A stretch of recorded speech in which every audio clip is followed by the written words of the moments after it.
Hi everybody, Al Bernstein here for the Boxing Channel with our preview of the Floyd Mayweather-Robert Guerrero mega match set for Saturday, May 4th at the MGM in Las Vegas.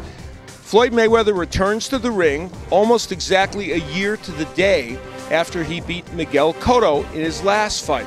Mayweather, of course, is an infrequent visitor to boxing, or has been in recent years, fighting only 4 matches since 2007. However, with his new deal with Showtime, that gives him the potential to fight up to 6 fights in the next 4 years, we expect to see more of Floyd Mayweather in the future. And the first challenger in this new deal that he's taking on is Robert Guerrero, who has won titles in 3 different weight divisions. He is a southpaw, a point of note, and he is a fighter who has been campaigning to get this fight for almost 2 years. The 30-year-old Guerrero is a fighter who has recently taken the welterweight division by storm. He jumped up 2 weight divisions to take on Selçuk Aydin, who was a very good and undefeated welterweight from Europe, and Guerrero pounded out a unanimous decision win against Aydin, and more importantly, took some big shots from him and showed he could take a welterweight punch. Then he took on former champion Andre Berto. And in this fight, Guerrero showed us another dimension of what he can do, and that is he mugged Berto on the ropes, working both the body and the head, and really destroying him with not only punches, but some would say some extracurricular activities not covered by the Marquess of Queensberry rules. In other words, he was rough.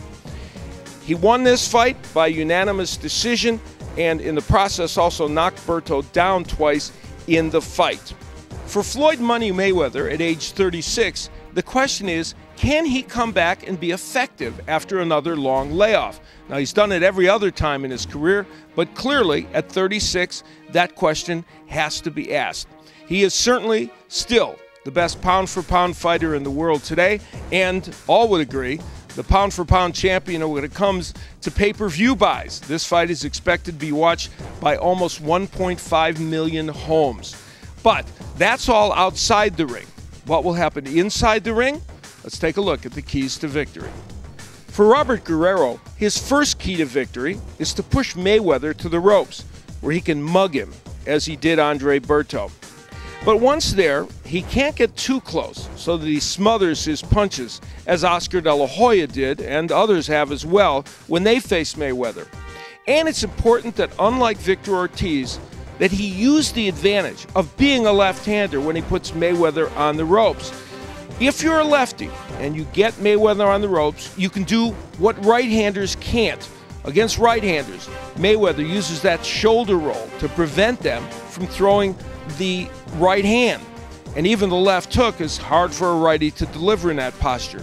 But if you're a left-hander, and DeMarcus Corley and Zab Judah both use this to some effect against Mayweather, you can land the straight left hand against that shoulder roll because it's easier from a left-handed stance. And so Guerrero, when he gets Mayweather on the ropes, hopes that being a lefty will be a big advantage. As for Mayweather, the older Floyd has backed himself against the ropes rather than using the whole ring. For this fight, he needs to keep it in the center of the ring. When there, it's easier for him to throw combinations, which is his stock in trade. Against the lefty Guerrero, he needs to land the right hand, which he uses in a variety of ways, as a looping punch, as a lead, and following a jab.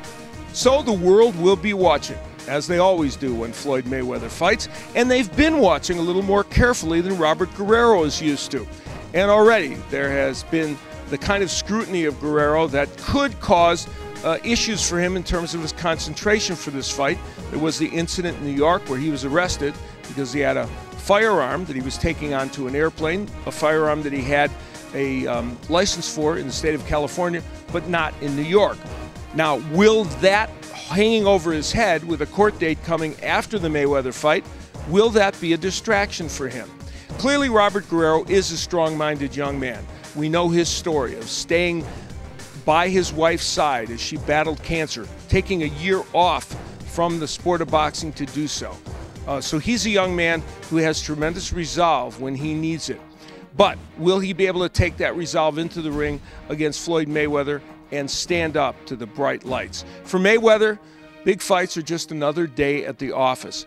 This is the beginning of this new deal that he has with Showtime, and he would like to start it off with a bang and continue it as he moves on over the next several years in this deal. So this fight will be on May 4th at the MGM Grand Garden, and it should be quite an event.